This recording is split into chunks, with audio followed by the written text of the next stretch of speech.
How do you see servant leadership, which, a lot of the scrum master who is and product owners, they need to they will want to show up as a servant leadership. So what does that look like for people who don't have the traditional authority but are in the space of scrum master or agile team facilitator?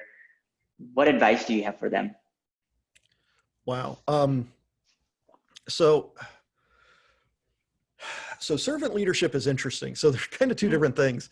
Yeah. Servant leadership is when you're in a position of power, acting like you don't have it. Empowered leadership is when you don't have power and acting like you do. So, yes. So servant leaders typically have some position of authority, like they're a scrum master or whatever, and the team has to listen. And that's where having the servant's heart comes in mind. That was, I think, in Hilton's book.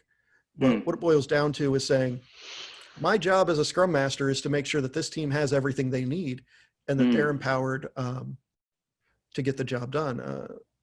One of my mentors, Jack Ziadah, says teams need three things. They need vision of what needs to be done, the tools to get the job done, and then you need to get the hell out of their way.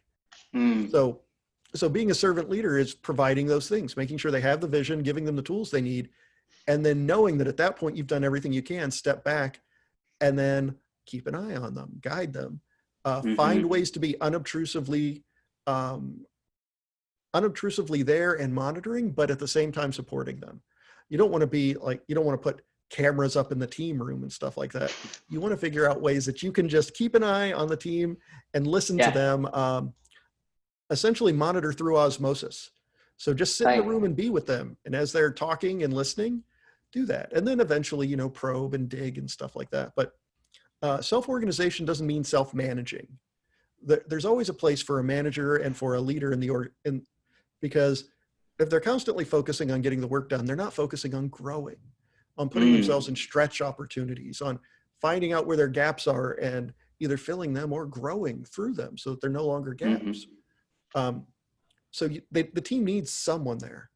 And then the empowered leadership stuff is, I don't have power within the organization, but I need people to listen to me.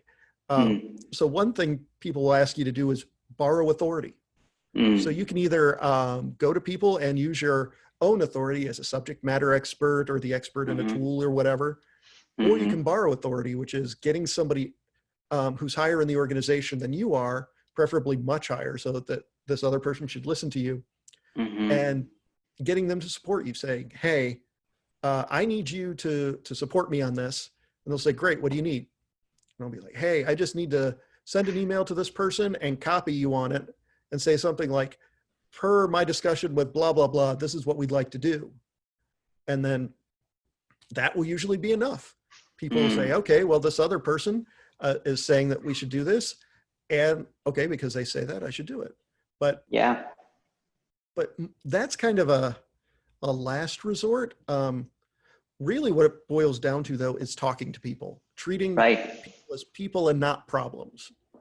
So if you recognize that somebody in an organization that you're working with, if they resist you, it's probably not because they hate your guts.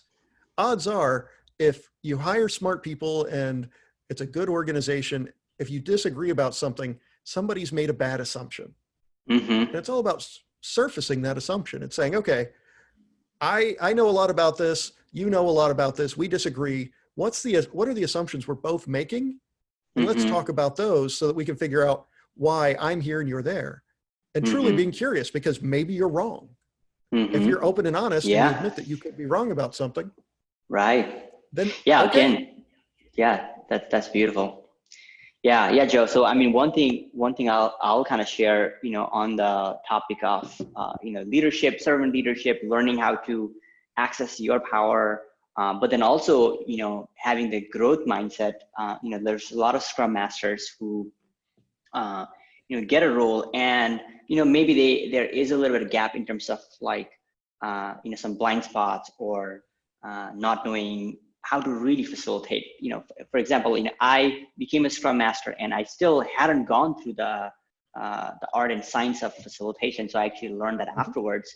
But one of the attributes that I see that helps people learn facilitation and coaching is just like the aspect of humility and just like knowing that, hey, there are things to be learned. And we're both rock fans, and I'll bring up this story I actually just recently read, and was actually, this is in my bookmarks, but I go back and I remind of this. So Joe, I don't know if you remember this band called Exodus. Wow. Okay. That's going back a ways, but yeah. Yep. So what happens in, there is this gentleman who co-founded this band called Exodus, and he's playing somewhere in San Francisco, and this other band comes in, looks at how he plays, and makes him a spot offer. And that band is Metallica. Metallica makes this spot on offer to Kirk Hammett. And it's beautiful what Kirk Hammett does. At this point, Metallica is already doing great. So Kirk Hammett actually goes and actually knocks the doors of Joe Satriani, which is another legend. At that time, he was just a good teacher. So, he starts playing for Metallica, and then for the next 3 years, Kirk Hammett goes and actually learns with Joe Satriani on how to really mix up his talent and learn some new skill sets. And it's a beautiful story because they actually go and, they end up going all around the world and filling coliseums. And what you talked about, the growth mindset, Kirk Hammett, even after making it, he goes and actually learns more things, where both the Kirk and Joe Satriani, they actually end up, taking their game to the next level. So when I'm mentoring Scrum Master, I actually give them the Kirk Hammett story that, hey, you might have a really good gig, but there is more to learn, and humility is something that will really help you. And I share that with my example, and I remind myself that, hey, there's still a lot to learn. And that's something that I want to do, give it to the aspiring Scrum Masters or new Scrum Masters or facilitators in this context. Oh, absolutely. And I mean, so as a very, very, very, very, very amateur guitar player, I could tell you, so it's a hard skill to master, hard skill to learn. And in Malcolm Gladwell's book, he talks about mastery and how it takes some number, I think like 10,000 hours of practice to become a master in something. But the key thing about that isn't the number. People hear that and they're like, great, I'm going to go buy a guitar, and 5 years from now, I'll be a master. Right. No, it's having somebody who can coach and guide you through those 10 years, who can help teach you, show you where your gaps are, help you improve, and when necessary, point you towards somebody even better than themselves.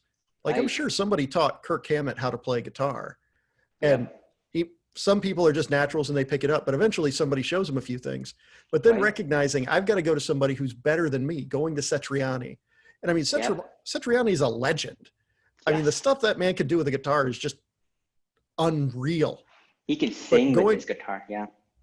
Yeah. Going to people like that and saying, okay, here are the things I'm trying to do. Help me get better. So having a mentor or a coach and just saying, I'm going to try and get better. How can I do that? And making sure that you reach out is absolutely essential. And having the growth mindset to say, even though I'm where I am today, like even when I quote unquote made it, when I had those leadership positions, I was constantly looking for people who could help me.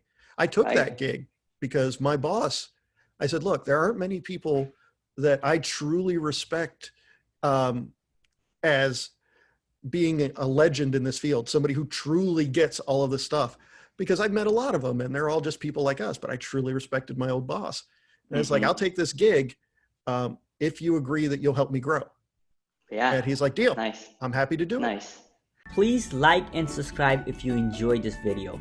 We will sure to come back with more exciting videos on Agile topics.